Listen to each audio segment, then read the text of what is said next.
Yesu ashimwe ninjye Aline Apostle ukuri nkunda twongeye kubana. Ndashima Imana ko uyu munsi yanshoboje nkabana namwe mukaba mushoboye kuza kumva ijambo ry'Imana. So uyu munsi rero reka dusenge. Mana turagushima ku kano kanya, turagushima ko uduhaye kano kanya kongera kumva ijambo ryawe n'ijwi ryawe, kandi turashima ko waturamukije amwe baramutse abandi burije, ariko kuri kose waturinze, kandi ndagushima yuko washimye ko uyu munsi tukiriho. Utubara ibyaha byacu aho tugucumuraho mu kuvuga mu byo dukora. Mana ni ukuri twice bugufi tugusabye imbabazi.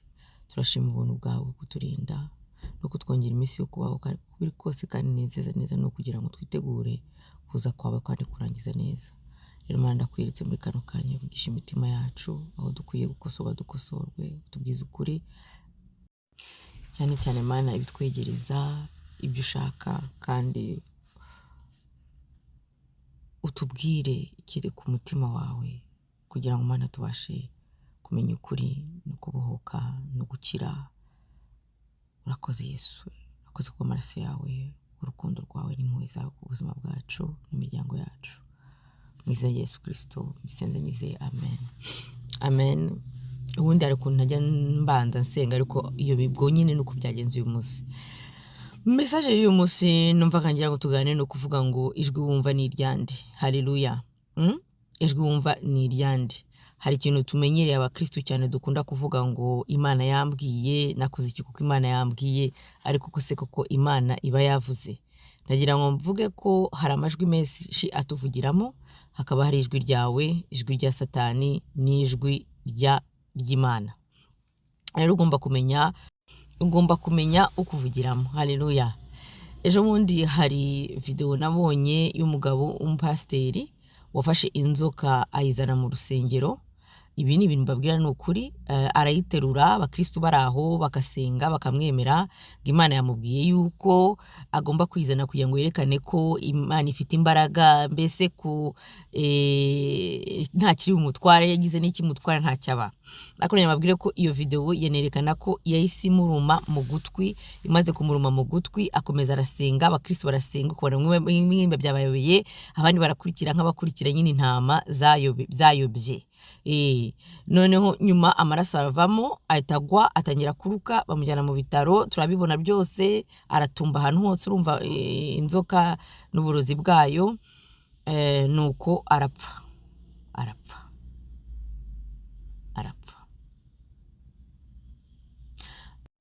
arapfa kandi ubwo apfa avuga yuko ari Imana nyine ubwo yari yamubwiye kuzana iyo nzoka, ariko si Imana yari yavuze, kuko ijambo ry'Imana tuvuga ngo ntukagerageze Imana. Urumva cyambere yakoze bitagendwa n'Imana, bitari kumwe n'ijambo ry'Imana. Naga Imana izakubwira ikintu kitagendana n'ijambo ryayo, kandi kweri ashobora kuba yicaye kumva ko ari Imana yavuze, kuko akabyumvamo nyine, kuko ni umwuka w'ubuyobe bayita mu Cyongereza deception. Iwo mwuka ari umwuka ukomeye cyane, ni umwuka ukwereka ukuri wowe kumva ko ari ukuri kandi ari ikinyoma. Muri wowe ubona atari ikinyoma kweri, kandi ni ukuri. Umuntu hanze akabona ko ari ikinyoma wamaze gusobanukirwa, ariko wowe ubona atari ikinyoma, ubona ari ukuri, bisa nk'ukuri. Nitwibagirwa ko ijambo ry'Imana tubwira ngo Satani yihindura umumarayika wera. Bivuga ngo Satani kugira ngo abone umukristo nuko aza nk'Imana, nuko aza yivugisha nk'Imana, kandi agakora ibintu byerekana ko biri mu bushake bw'Imana. Amen. Icyo kintu tugomba kucyumva no kugisobanukirwa. Bagenzi bakristo, mva aha hantu ni ahantu tugomba gusobanukirwa, kuko niho benshi tuyobererwa, niho benshi twicira inzira, niho benshi tugwa mu mwobo wa Satani, kandi rukatugeza mu gupfa. Ushobora kuba utarapfa mu mubiri, ariko warapfuye mu mwuka. Hari ibintu ukora ukagira ngo mu bushake bw'Imana, kandi utakiri mu bushake bw'Imana, nyuma ukazabona ingaruka zacyo. Hari n'abapfiramo nk'ubwo mugabo nyine yapfuyemo. Rero nagira ngo tumbakangukire, ntabwo amajwi yose mwumva ari ay'Imana, ntabwo amajwi yose atubwira ngo ni Imana ari ay'Imana, ahubwo tugomba kugenda tukareba ijambo ryayo ko rivuga ibyo turi kumva. Deja nk'uwo mungu w'inzoka, ijambo ry'Imana rivuga ko ibyo ntibishoboka, ntukagerageze Imana. Ntabwo wazana ikintu cyica ngo ugishyiraho ngaho, ugishyire mu bakristo, none n'inzoka uvuge ngo ni Imana. Aho harimo umwuka w'ubwibone daboro, nyuma niho Satani yinjiriye, kuko urumva ashaka kumenyanya kumva ko akomeye. Urumva n'ubuyobe, umwuka w'ubuyobe. kandi satani iyo yinjira mu muntu aba afite icyo yinjiriyeho, aba afite umuryango yakwinjiriyemo, ushaka kurakara, kutababarira, ari ibintu byinshi cyane satani yinjira mu muntu kugira ngo abashe kugufata akugire imbata yiwe kugeza hakwica. Ntabwo ko ushaka kutakwica mu mubiri ako kanya, ariko yakwishe mu mwuka, kuko uri umukristo buryo utakigendera mu muhamagaro w'Imana, utari mu bushake bw'Imana. Narakubwiye ni wakora conference, ni wakora iki, ni wahamagaza abantu, ni wagira uti, ariko utari mu bushake bw'Imana, ibyo ukora byose ni by'ubusa. Amen. Nk'uwo mugabo yari muri church, yari imbere y'abantu akivuga Imana, afite mikro, inzoka irazira mu bita iramunosha hano, ayifite avuga ni Imana, kandi ko yari yumva ko ari Imana. Urumva kuyo niyo warakujya kumbwira ntere kubyumva, ariko ijambo ry'Imana rivuga neze ko utagerageza Imana. Natwe rero tubyuke tumenye tuti ibi turi kumva, aya majwi turi kumva na y'Imana, uyu muntu ngiriye inama avuye ku Mana cyangwa avuye ku marangamutima. Ntabwo umuntu wese yemeranye na ntabwo umuntu wese yemeranye nawe ari uko aba afite ukuri cyangwa ari umunyakuri ku Mana. Ashaka ko yemeranye nawe kuko agendana na Satani cyangwa se yemera ibitekerezo bya Satani, kandi akenshi ibitekerezo byacu ntabwo biva ku Mana, bivuye kuri Satani. Amen. Rero tukore attention. Hakaba n'undi mugore numvishije ubundi uvuga ngo Imana yamuhaye umugabo w'abandi, ngo byari ubushake bw'Imana. Narasetse, narumiwe, kuko ntibishoboka. Ntabwo Imana yaguha umugabo w'abandi, ntabwo Imana yaguha umugore w'abandi. Amen. Ntabwo ushobora gukora icyo kintu.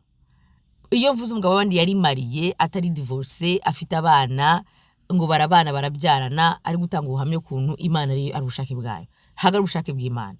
Aho ntabwo ari Imana yaguha umugabo w'abandi, ntiyakubwira ngo ujye gusenya urugo rw'abandi. Umugabo wenda bari divorce, umugore ari divorce, nubwo ari ama divorce menshi na Imana itemera. Ibyo byo bimenywa n'umuntu na nyirabwo, nabyo ni ibintu umuntu tugomba gusobanukirwa no kwitonderwa cyane, kuko ari benshi badivorce atari bushake bw'Imana, bitarimo rwose nta n'impamvu yabyo, bakabikora kubera amarangamutima cyangwa kubera ibintu byinshi, ariko hari n'abo Imana yemerera bitewe na gahunda. Ariko noneho undi we umugabo yarakibana n'umugore afite abana, akavuga neza akerera, akavuga ngo Imana yari ubushake bwiwe ngo uwo mugabo aze babane babyarane, ngo amarira y'umugore arira. None se ko nyuma Imana yahamuva yamubwiye ko yari mu ikosa, ni gute byaba ari ubushake bw'Imana? Imana nyuma ikakubwira ko ari ugomba kuhava, kuko nyuma yavuze yuko byabaye bibi nyine hagati y'uwo mugabo n'umugore, nyine umugabo w'abandi byabaye bibi kuko ngo amarira y'umugore nyine ni byabaye byiza gute se? Byaba byiza kandi atari ubushake bw'Imana. Ariko umva kuntu amajwi y'abantu ya Satani tuyitirira Imana. Ntabwo Imana, ahubwo Imana yakugira ibintu ikurinda muri icyo cyaha, kuko cyari icyaha cyo kukwica.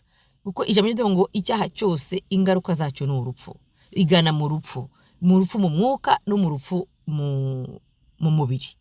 Rero ntabwo tugomba kwitirira amafuti ibyaha, ntabwo tugomba kwitirira amafuti ibyaha. Jesi bikabyita ibyaha n'amafuti ngo tubyitire ibyaha kugira ngo tumve ko tumeze neza, ahubwo ujye ushima ko Imana yakurindiye muri icyo cyaha, kuko icyo cyaha cyari kukuzanira urupfu, ugapfa neza ukahambwa kandi ukajya ikuzimu. Ariko cyangwa ukanabiguma muzi ko ari Imana ariko warapfuye mu mwuka. Ariko Imana ntabwo ishobora kujya inyuma iruhande rw'ijambo ryayo. Ijambo rero ngo umugabo agira umugore umwe, ntakagira umuntu uza kwanduza uburiri bw'umugabo n'umugore, ntakagitanya umugabo n'umugore.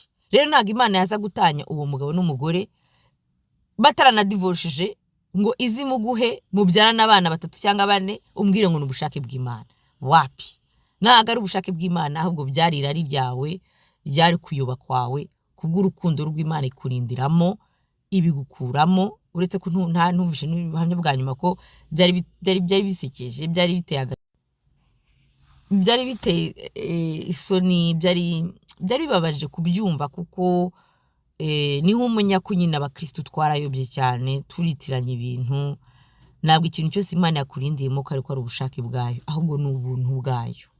Imana ikurindiye mu cyaha, ukaba uri mu cyaha ukabona irakomeje kukurinda, irakomeje kukugirira ubuntu, ikakubwiye ngo vamo, ikanakuvanayo, ujye umenya ko wagiriwe ubuntu, ariko ntabwo ari mu bushake bw'Imana.